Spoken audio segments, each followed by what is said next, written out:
I want to talk about how to unlearn scorekeeping in love. And that is something that is particularly hard for someone like me, an INFJ, because I don't even realize I'm scorekeeping until something goes way out of balance in my head, and then I pull out the scorecard and go, well, look at all these things I've done for you. Even if I don't explicitly say to, let's say my loved one, let's say my husband, even if I don't explicitly say to him that I am upset with him because, I feel like I'm doing more around the house or something like that. Sometimes I sweep things under the rug, or it comes out in passive aggressiveness. So it kind of turns, I don't love it about myself. I have this tendency to do that. And what it does is it turns love into a ledger, and we're keeping these quiet tallies about who gives more, and it becomes very transactional. I don't know if it's normal for everybody or if it is more normal for those who grew up in codependent relationships or narcissistic, having narcissistic parents or emotionally immature parents or something like that. And I feel like that behavior often comes from feeling unsafe for asking directly. Growing up, I was not allowed to say anything was wrong, so I swept a lot of things under the rug. But unfortunately, that led to a lot of unmet needs. So in my relationships, it's come out with me becoming this kind of victim or martyr. And I'm constantly scorekeeping in the back of my head without even thinking about it. I'll look at friends and I'm like, well, I'm giving more to this relationship than you, so you must not care about me, so I'm going to stop giving. And it just becomes this thing. And then when I want to be a giving person, it's just kind of turning what I find beautiful about my personality into something that's ugly, something that I'm trying so desperately to find love, be accepted. And I feel like in order to do so, I need to give. But then there's only a certain point. I do have expectations that people are going to give back. And when they don't, it makes me feel like I am not loved by them. And I've been talking to a lot of my mom friends, and they've been having similar issues with feeling like there's an imbalance in the workload as mothers. And there is some truth to that. I feel like mothers tend to take on more of the emotional and mental burden of parenthood. And as such, we can often get resentful of our partners for not doing more. And I remember when I was leaving the hospital, my midwife told me, don't make any relationship decisions that first year postpartum, because you are going to be in the thick of it all, and that is not a time to make decisions, Like you guys will need to learn how to be partners again with each other post-baby. So, and she wasn't wrong. Like, it definitely does test your relationships. Now, luckily, I do have a really great husband. We are in an unfortunate situation right now where his work has gotten more and more demanding, and it's led to me having more and more of the responsibilities at the house. That, plus there's been a shift of me becoming a stay-at-home mom, which means that my job is kind of blurred into my home life. Now, I don't mind taking on more of the workload at home. In fact, I expect to take on more of the workload at home. But it's been hard navigating feeling like I am doing it all. And it's so easy to fall into that mindset of being, I'm a victim of this situation. Like, if only his work wasn't as crazy as it was, I wouldn't be having to deal with this as much as I am. But I find myself having been angry at him, especially at night, if he comes home later.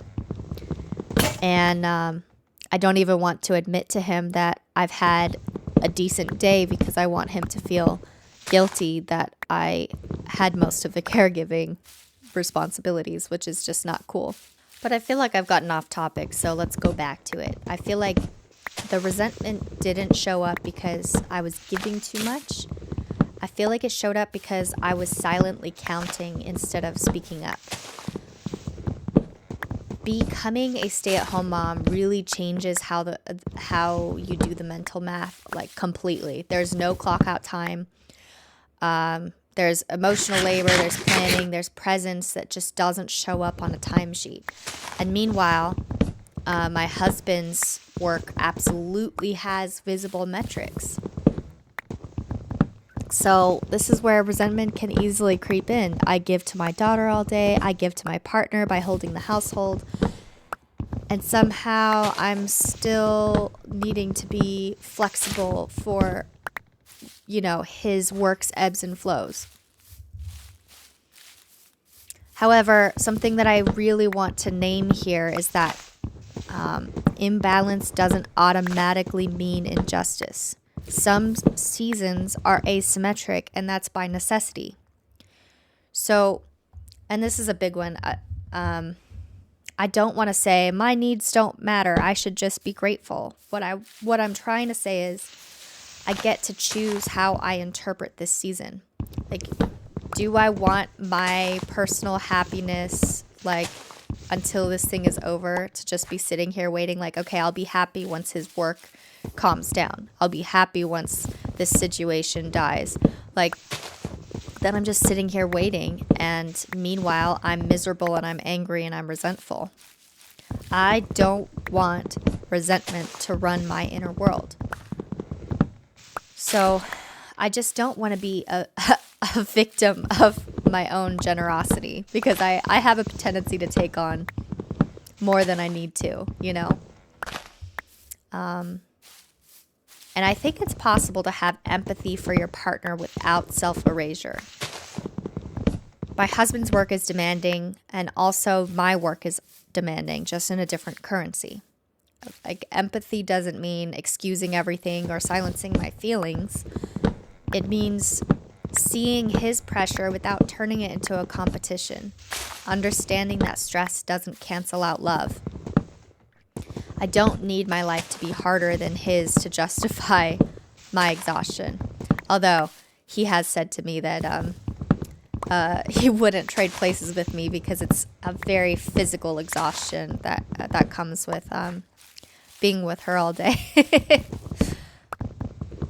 So the shift that I'm trying to make is going from scorekeeping to stewardship. So I don't want a victim mindset, like, look how much I'm giving, I'm a martyr, blah, blah, blah. I want an agency mindset of I choose how I show up.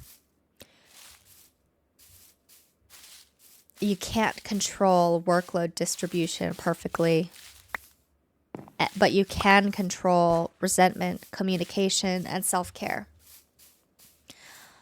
Again, I can't control how much the world needs me right now. But I can control whether I turn that into bitterness or if I turn that into meaning.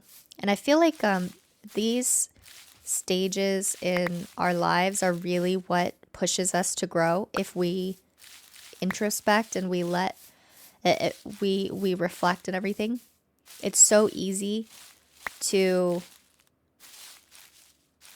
just stay in victim mode and just be angry and then say, you're the reason why I'm this way. You're the reason why my life sucks right now. And then never actually take the time to self-reflect. That is the easy way out. And it leads to broken down relationships. I'm choosing to make this into something meaningful instead. And that means making sure that I'm giving to myself, so that way that can break the ledger that I'm creating in my head. Resentment grows fastest when you're giving outward constantly and you're receiving nothing inwardly. So giving to yourself doesn't have to be grand. It could be some rest, some silence, some movement, creative expression, which is what I'm doing here, and even choosing a different story internally. The more I give to myself, the less I need to be repaid by other people. Fairness is not equal effort at all times or a perfect balance every day. Fairness is shared intention, mutual respect, and trust that balance doesn't mean disregard. Love just isn't 50-50 every day. Sometimes it's 80-20, sometimes it's 90-10. What matters is that no one is keeping score. So anyway, I'm learning that resentment isn't a sign that I'm giving too much. It's a sign that I've forgotten I have a choice. And today I'm choosing empathy. Today I'm choosing to take ownership of my own reality, of my lens. I'm choosing responsibility. And I'm choosing not to live my life with the ledger in my hands.